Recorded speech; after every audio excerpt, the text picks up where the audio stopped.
Hey guys, I was just posting on the Instagram stories and I said, let's do a lesson.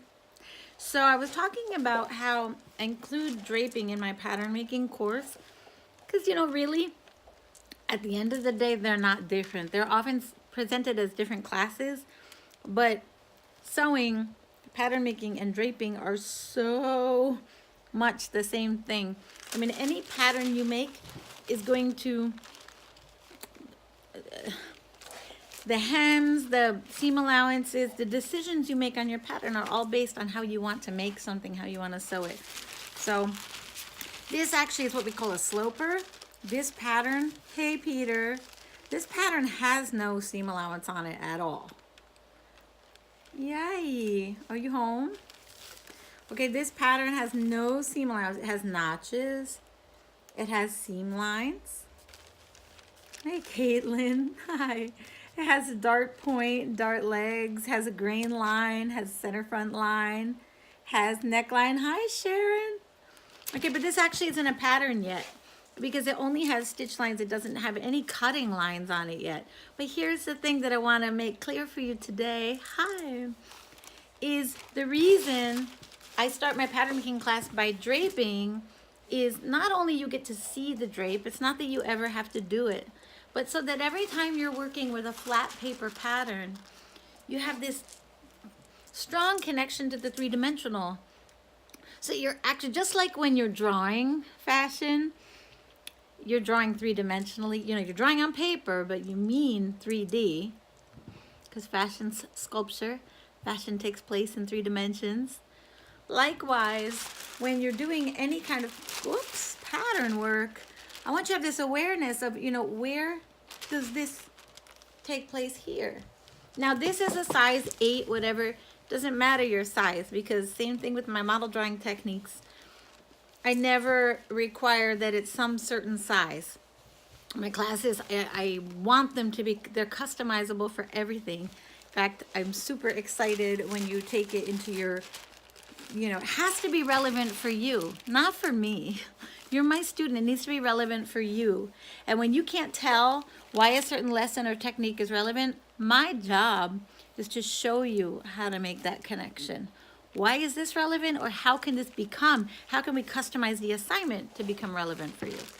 I'm trying to keep this down to 10 minutes so that I can put it on IGTV, so I'm gonna move quickly. But what I wanted to talk to you about today, okay, I was just showing you how shoulder line.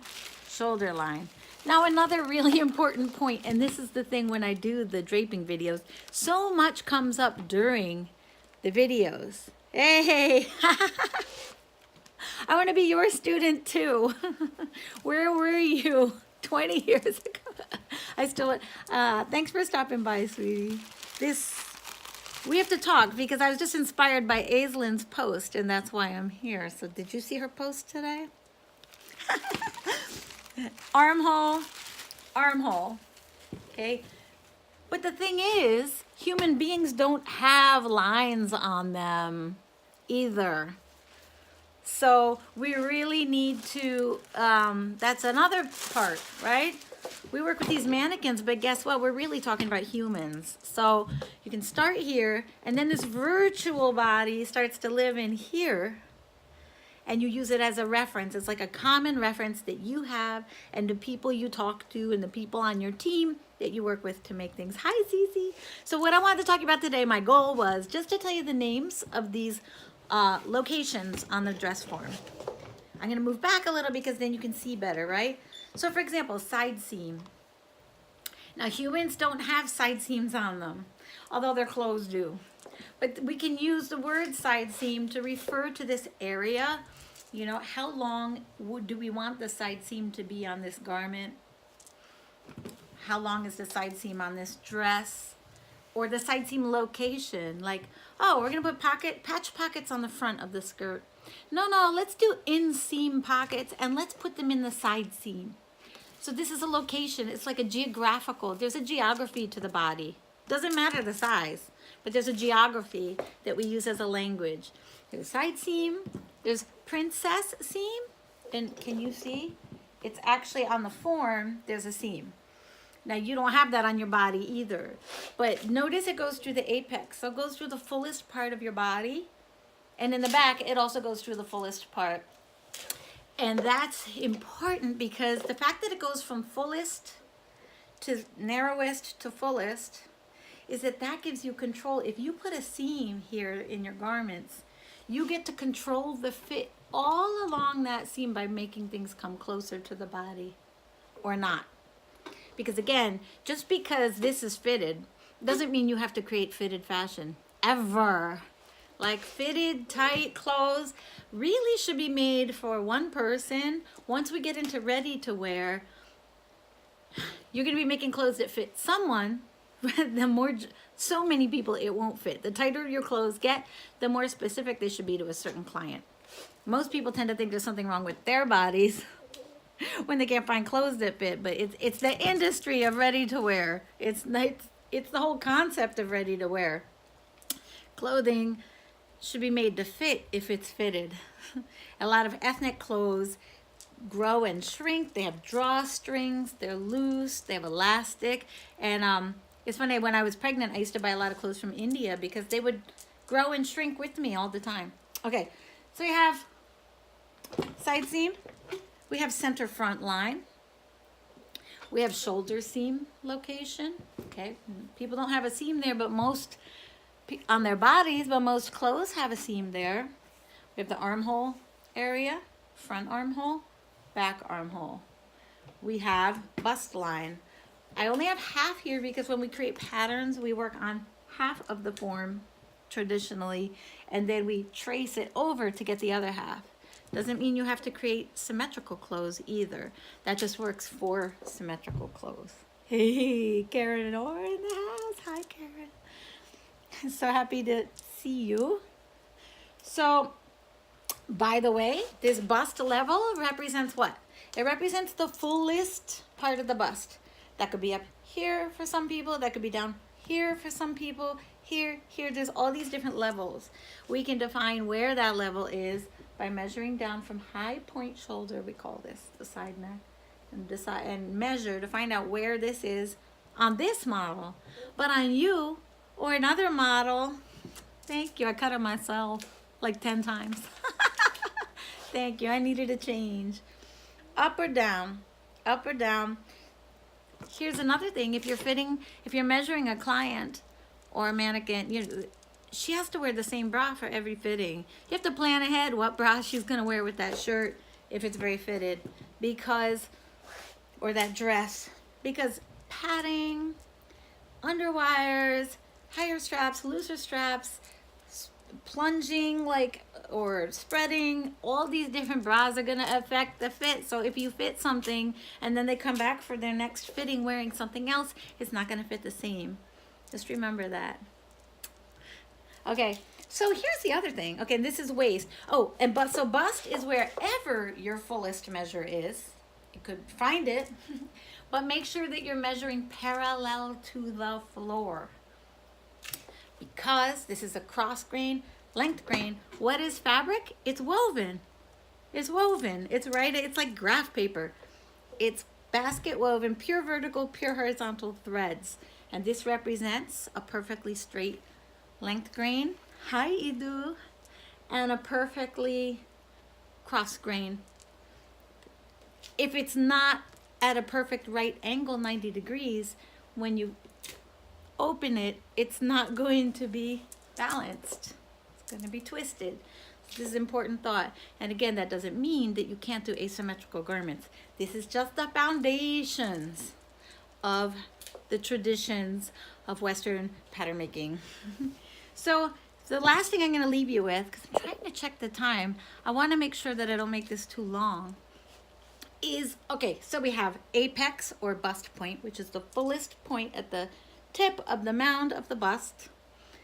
There's we talked about bust depth being the distance from side neck, high point shoulder down to the bust. So we can always define exactly where it's at, how high or low. We have our waistline, which is not parallel to the floor.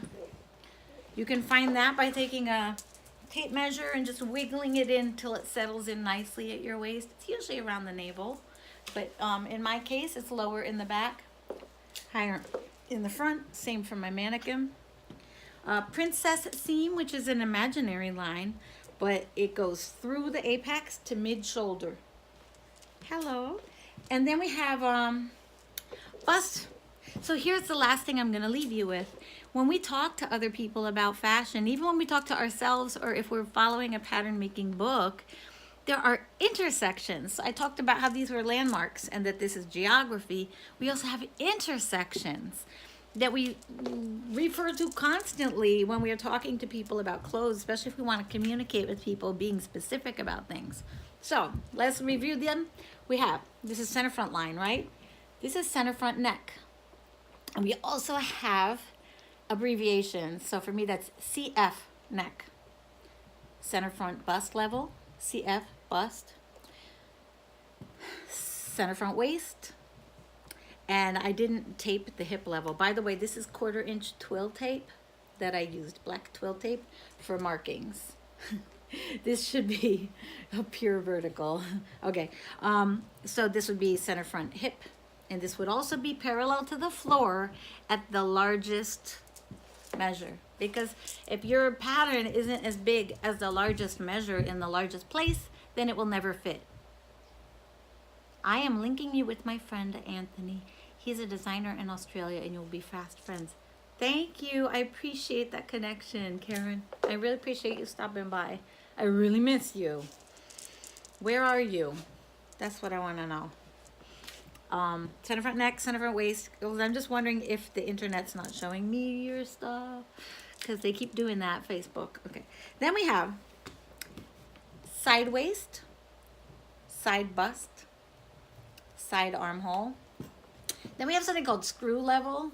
The screw level separates the cap of our sleeve from the underarm of our sleeve. Think about this. The underarm of your sleeve is always going to be something that you want to be small and flat. When we add fullness to a sleeve, we always add it up here. Gathers, excess. In fact, we have to add some even to accommodate this roundness. If the armhole is here, we need to have some extra to get our fabric from out there to in here. But we don't want a whole bunch of fullness under here. That's just gonna like, imagine it's just like pants. Under your armhole and in the crotch of pants, those are not places where you want to have a ton of fabric. That's going to get in your way. It's inconvenient. Okay, and then other locations is side neck or necklines intersection with shoulder seam. Bye, thank you. You're my soul sister too. Thank you, Karen. Have a blessed day and let's talk soon, okay? Shoulder seam princess is an intersection. Shoulder tip is also a location, but you can also call shoulder intersection with armhole. And then we have side seam intersection with armhole, side bust, center front bust. And hi, Elena. So at first, of course, you're like, what do I do? Write these all down and get quizzed on them? No. The more and more we go over the drapes, the more and more I do pattern demonstrations with you, the more we look at clothes, the more we ask each other and answer questions, the more we put these words into work, into use, and they become second nature. At first, not second nature. Even notches and seam allowances and hem allowances and ease and different measurements, at first, they are not second nature. Of course not. That's why I've created these courses. You're going to get experience. They're going to become repeated. You're going to be using them, first taking them in. Next thing you know, you're going to be putting them out. You're going to be using these terms to ask questions. You're going to be using these terms to answer questions. All right, center front waist, side waist. Forgot to mention. Hey, Vanderlei. Oi. Center front hip, side hip, and then even princess seam at hip. And so this way, when we start working with our patterns, again, this is not a pattern. This is a sloper because it's uncuttable because it has no seam allowance yet. So these are all stitching lines. These are the lines that you see on the outside of the garment. But there's more inside, yeah? So that's why we have to add seam allowance, but there's all different great ways that we do that intentionally and in an informed way. But you can notice this is neckline, this is shoulder seam, this is armhole. And if I wanted to talk about this to someone else, I would be referring to shoulder seam neckline intersection, you know, mid armhole, notch, dart point. That's where the bust is, yeah. We call these dart legs. This is the dart excess or dart fullness, dart intake. Those are all different words we have for this. But on our garment, most likely it's going to be a point and 2 notches, and we're going to fill in the blanks. However, this right now ends on the bust point, and I'll leave you with this last tip. That's only for a sloper, which is a foundation block that we use to create final patterns. So we would never stitch a dart all the way to the apex. It looks too sharp and kind of awkward. So we always, hi Elena. Ilana, I have Elena and Ilana here today. This dart is gonna end, we're gonna stop sewing away from the dart point because it's more subtle and more comfortable. So we're also gonna talk about how we're not gonna just make things skin tight either. I'm also gonna talk to you about pinning techniques. This is not a pinning technique because I didn't even pin that. There's not enough pins.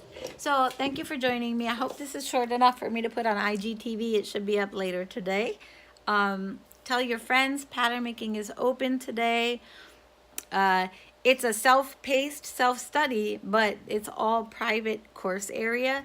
So you can ask questions, you can upload snapshots and photos and get feedback and answers on anything from me, because every time you post a question, I get a notification and then I log in and give you your answers. So it's like out of real time, but this way we can all respect each other's time and still get the work done. Thanks for joining me today, and we'll have more coming out soon, okay? Bye, guys.